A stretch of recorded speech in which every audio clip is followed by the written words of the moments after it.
तारों तले जिंदगी। तारों तले जिंदगी इस सीरीज में हम आपके लिए लेकर आए हैं हिंदी साहित्य जगत की कुछ चर्चित कहानियों और उपन्यासों पर केंद्रित रेडियो नाट्य वाचन। आइए सुनते हैं लेखक शरद चंद्र द्वारा लिखित उपन्यास बिराज बहू का रेडियो नाट्य वाचन। निर्देशन और प्रस्तुति काजल सूरी की है। वाचन स्वर डॉक्टर ऋतु राजपूत का। सूत्रधार श्वेस यार खान। कड़ी 32। एक साल से रास्ते पर चल रही है, किंतु उसकी वह अपरिचित मंजिल, वह गम्य स्थान कहां है, कहां किस भूमि शैया पर इस लज्जाजनक तप्त सिर को झुकाकर इस लांछित जीवन का चुपचाप अंत कर पाएगी। और अब आगे। शंख के आह्वान पर उसका भूखा प्यासा हृदय कोई निषेध न मानकर उन वधुओं के बीच जा खड़ा हुआ। उसके मन चक्षुओं के सामने हर एक द्वार, हर एक आंगन, दालान, हर एक तुलसी का चौरा, हर एक दीपक नाच उठा। ये सभी तो उसके परिचित हैं। इन सभी में तो उसी के हाथ की छाप दिखाई पड़ती है। अब उसे कोई दुख नहीं रह गया, भूख प्यास कुछ नहीं, दर्द की यातना भी नहीं रह गई। वो तन में होकर मन ही मन निरंतर उन वधुओं का अनुसरण करके फिरने लगी। जब वो रसोई बनाने गई तो वो साथ गई। रसोई बनाकर जब वे अपने अपने स्वामी को खिलाने लगी तो उसने आंखें खोलकर देखा। उसके बाद सब काम काज पूरा करके बड़ी रात को जब वे अपने निद्रित पतियों की शैयाओं के पास खड़ी हुई तो वो भी पास जाकर खड़ी होने से सहसा कांप उठी। ये तो उसी के स्वामी हैं। फिर उसकी आंखों की पलकें नहीं गिरी और वो एकटक निद्रित स्वामी के मुंह की ओर देखते हुए उसने रात बिता दी। गृह त्याग के बाद ऐसी एक भी रात तो उसके पास नहीं आई। आज उसके भाग्य में ये कैसा असह्य सुख है। निद्रा में जागरण का, तंद्रा में स्वप्न का, ये कैसा मधुर निशा यापन है। विराज चंचल हो उठ बैठी। उस समय भी पूर्व गगन स्वच्छ नहीं हुआ था।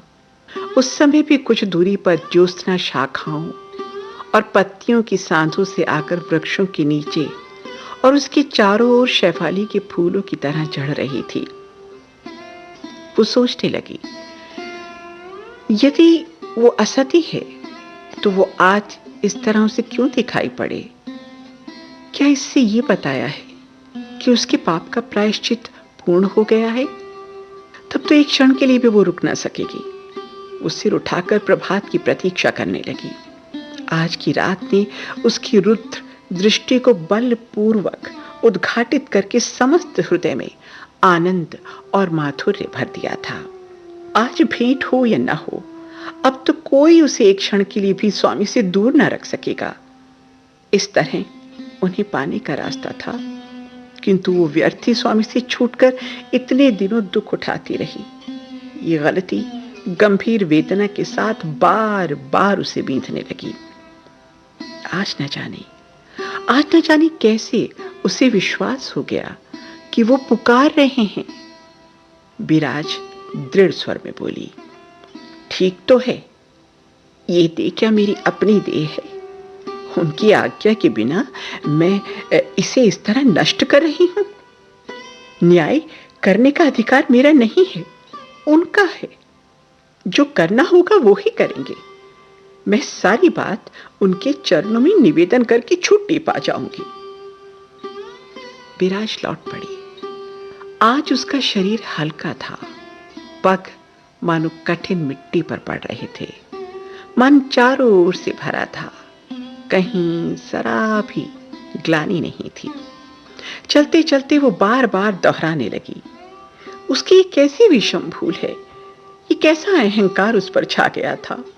ये कुरूप कुत्सित मुख संसार के सामने बाहर करने में तो उसे शर्म ना आई।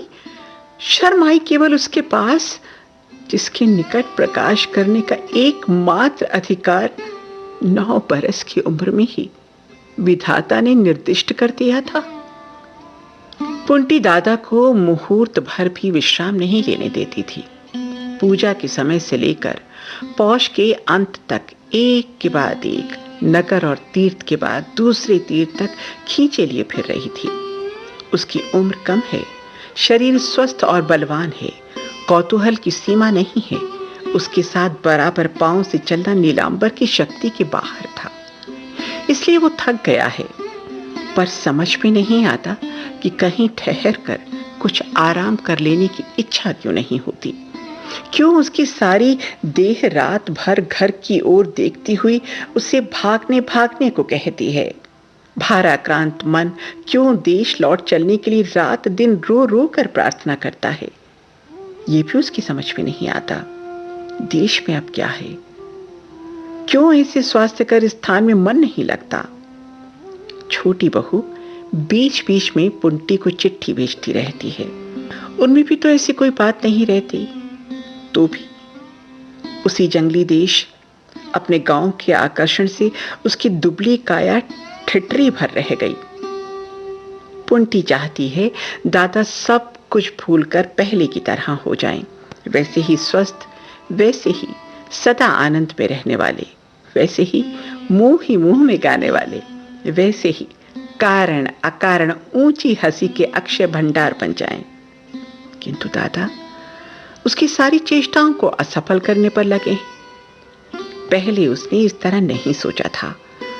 वो हताश नहीं होती थी, मन में कहती थी और कुछ दिन बीतने दो। किंतु दो दिन करते करते 4-5 महीने बीत गए, कहीं कुछ भी तो नहीं हुआ। घर छोड़कर चलने के दिन मोहिनी की बात और व्यवहार में विराज के लिए उसके मन में करुणा का भाव उत्पन्न हुआ था। उसकी बातों पर विश्वास भी हुआ था।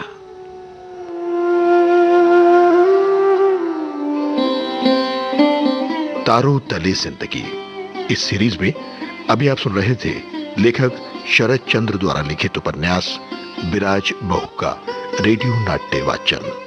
निर्देशन और प्रस्तुति काजल सूरी की थी और वाचन स्वर डॉक्टर ऋतु राजपूत का। सूत्रधार श्वेस यार खान। अभी आपने सुना कार्यक्रम तारों तले जिंदगी।